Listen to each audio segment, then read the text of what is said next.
Magandang umaga po. Narito na po ang magiging lagay ng panahon ngayong araw ng Sabado, June 15, 2024.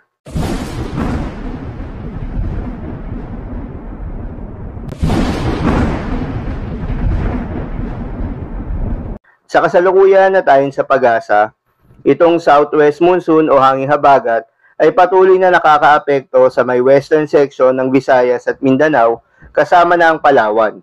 Kaya naman nasaan ng maulap na kalangitan na may kalat-kalat na mga pagulan at pagkidlat pagkulog.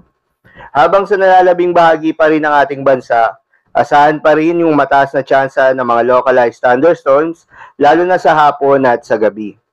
Magandang balita naman dahil ayon sa pag-asa ay wala tayong binabantayan na low pressure area o bagyo sa loob at labas ng ating Philippine Area of Responsibility na maaaring makaapekto sa ating bansa hanggang sa mga susunod na araw.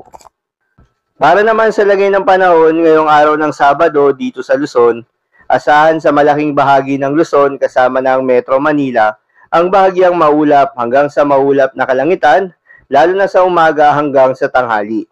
Ngunit pagsapit ng hapon at gabi, asahan na magiging maulap na yung kalangitan na may mga tsansa ng mga isolated o yung mga pulupulong panandaliang buhos ng ulan.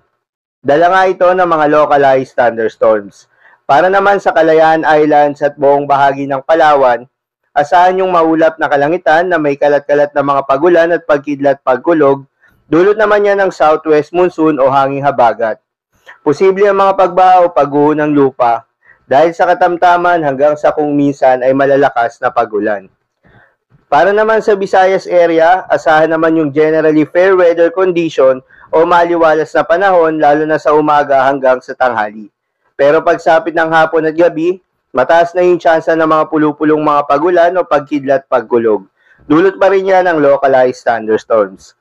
Habang sa Mindanao area, dahil pa rin sa epekto nitong habagat, particular na sa may Zamboanga Peninsula, Basilan, Sulu at Tawi-Tawi, ay asahan yung maulap na kalangitan na may kalat-kalat na mga pagulan at pagkidlat pagkulog.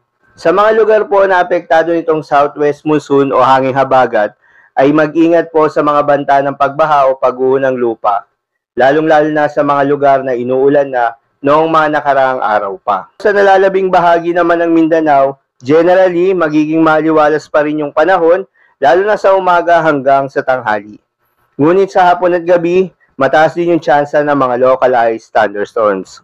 Madalas nabobuo ang mga thunderstorms sa ito tuwing hapon o gabi na maaaring magtagal ng 1 hanggang 2 oras. Ingat sa mga posibleng pagbaha o pagguho ng lupa during severe thunderstorms. Ugaliin rin na magdala ng payong pananggalang sa mainit na araw at posibleng pag-ulan sa hapon o sa gabi.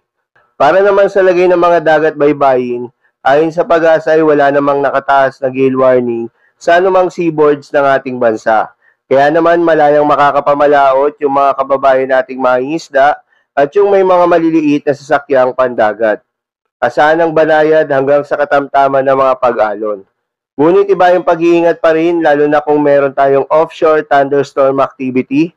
Asahan pa rin yung mga tsansa ng malalakas na hangin at kaakibat nito ang bahagyang pagtaas ng mga alon. So yun lamang po para sa lagay ng panahon ngayong araw ng Sabado. Keep safe everyone.